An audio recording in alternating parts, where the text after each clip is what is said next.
So how do we solve the UFC's wrestling problem? Now you might say, there is no wrestling problem. That makes you part of the problem. So what do I mean by the wrestling problem? The problem is that people are watching fights and people are using wrestling as a way to win fights by holding people in certain positions. And I like to think of it like this. If I got in a fight with someone and the police showed up and we replay the events and a bystander says, yeah, well, these two guys were arguing and then one of the guys grabbed the other guy and the other guy was grabbing him too. And they kind of were moving around as they were standing, and then they both fell to the ground at the same time. And then the other guy got on top of them, and he basically was holding him down on the ground, all right, for the past 5 minutes when we called you guys and you guys got here.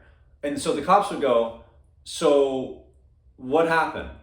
Is the guy at the bottom going to press charges for the guy on top holding him down, right? What was the assault here? There was no damage involved. They both fell to the floor at the same time. Yeah, one guy initiated it, right? And the other guy almost stopped it. You would look at it and you go, like, this is nonsense, right? This wasn't a fight. Like, these two guys, yeah, they hugged each other on the ground, but there's really nothing assaulting or damaging about it. So it's kind of a ridiculous thing to think about if that's how it. Now, if that's not how fights happen, but when you watch the UFC, you look at some of these 2-3 minute periods where guys are on the ground and the guy, because he doesn't want to change his shape and position, he doesn't want to rear back and go for a big punch. So he's throwing these like real small little movements, all right? Or he's trying to change position and the guy's trying to avoid, and I understand some of the nuances that go into the jiu-jitsu game, the ground game, when the wrestling does get to the floor. So I understand what's going on, but for me to say that is interesting, it is not interesting. And to the untrained eye, it's very boring. But here's the other thing. Even to the trained eye, someone like Joe Rogan might say, I don't agree in stand-ups. You should never stand them up because you should be able to get up. But like I said, if we go back to the example where the cops get called, are you really doing anything that is threatening? If I'm on the ground, you're not causing any damage, and you're holding me down, we're both getting tired because it takes effort to stay on top. But really, you can anti-wrestle, like someone like Alex Pereira. He does this great job of anti-wrestling. He's just like, I'm just going to stay on my back. I'm not going to even try to get up. All right, you're not going to be able to do anything. I'm just going to either hold on to your arms or hug you, and you're not going to be able to do anything. The round will end, and we'll stand back up. Right. So even if you made the fight 20 minutes long, or one round of 25 minutes, let's just say, and the guy just stayed on bottom, right? At the end of the fight, you would give the win to the guy who was on top, but he didn't do anything. And you're starting to see some fights happen like this because guys are really well versed in taking a guy down. And so then they end up on the bottom, and so they end up on top, but they're not doing anything with it. Another problem that the UFC has is they have a cage, and the octagon is something that they're going to keep because that's trademarked for them. Nobody else has an 8-sided octagon. No one else can use that. In Bellator, they use like a circle. Other things, they use multi-sided things, but the 8-side octagon, 8 equal panel sides, is a trademark from the UFC, and you can wrestle someone by holding them up against the fence. You can use that fence to make it more difficult for people to get up. Well, if you change it to a ring, it would be dangerous to hold you up against the fence. You could go through the ropes, right? Because there is not a fence there, it's a ropes. So they're not going to change that. So that's a problem that that they can't fix unless if they decide to do that, which they're not going to. But you could look at the rule set that they have and the discretion of the referee. Like I said, Joe Rogan doesn't agree with stand-ups, but you watch some of the fights and you look at the ref, and the ref will stand them up, or they're up against the cage, and the ref will bring them back to the center of the octagon. And so you're looking at that, and you're going, how could we solve the ability for a guy to not do anything. He's not advancing position. He's not using his jiu-jitsu to go, or it's a stalemate and that guy cannot move past this position. He's not rearing up to make shots, which then opens him up to get stand-ups. He's not doing anything because he knows that if he stays on top, he will win the fight, but the fans watching it will be like the bystanders or the police that show up to a wrestling match on the ground and go, well, what happened? There's no damage, there's no nothing. Well, you both should lose. This is kind of how fans look at some of the interactions with the wrestling, is they go, neither one of you deserves to win, but the guy who was on top, who let's just say is a really good wrestler, and that's his MO, he's not doing anything to win. So how do you solve this? You make big incentives for finishes. The fact that the UFC only gives out 4 performance bonuses is crazy. The fact that you get a win, your win is double your paycheck, so you get money to show up and then you get money to win. Well, I might want to win at any cost, right? I might not want to take risk when it comes to involved. You should incentivize the risk for those fighters. They should get a flat fee, and you should get KO bonuses and submission bonuses, and you should be pulled in that direction. But you should not get more money for laying on top of someone and just winning. And then what it comes to the actual ground game, here's how I propose a solution. Karate Combat already does this, and they do a great job of it because they want to keep the focus on the karate side. It's Karate Combat, and that's their focus. It's not mixed martial arts. It is karate with a side of wrestling, takedowns. So what they do is I don't know exactly what the rules are, but when I was watching it a while ago, you only had about 5 seconds to rain down strikes on a guy if you took him down. So you had to do something with that takedown and you could rain down strikes. They don't have jiu-jitsu in there. You can't armbar people. So they don't have the mixed martial arts rules. It's karate rules. But even if the guy went to the ground, you could hit him. But if after 5 seconds, you're up. So the ref is counting. Kind of like a 5-second violation for a basketball team when they're inbounding it. The ref is counting.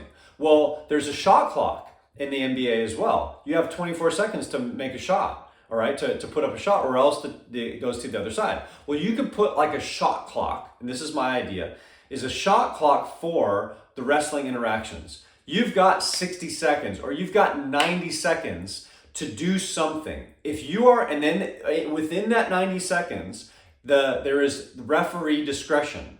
So what does that mean?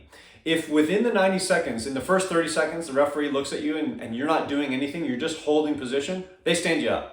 Right? You have to be doing something that that at least looks like you're moving position. But after 90 seconds, if that position doesn't change, meaning guys on bottom, guys on top, all right, and you're trying to get to a finishing position, if you don't finish them within 90 seconds, you stand up. Or 2 minutes, or 1 minute. I don't know what the number would be, but something along those lines that, again, puts a sense of urgency with the person that is on top to actually do something with it, to do something with that time. The ground and pound, I've noticed, is not like it used to be. People used to get people on the ground. Now maybe that's because the jiu-jitsu is better, the stand-ups are better, people understand a little bit more about that. But to the fans who are watching, if there's no risk involved, and I know you're saying, well, as a fighter, I shouldn't have to put myself at risk. Look, if you want to wrestle, there is a sport called wrestling that you can do. This is mixed martial arts, and it's a fight, an ultimate fighting championship. The relatability that a fan has is about fighting. I go back to that example with 2 guys getting into an argument and then one guy just laying on top of him. When the cops show up and break you 2 apart, you would go, well, this guy had no damage to him. This other guy did put his body on top of him, but there's really no cause for anyone to be sued or for anything to happen. That cannot be in the Ultimate Fighting Championship how someone wins a title. And this is what's happening. People are winning because they are smothering people and they're not causing any damage that goes associated with it. So I believe that it would help the palatability to even fans like myself, right, who appreciate the finer nuances of jiu-jitsu.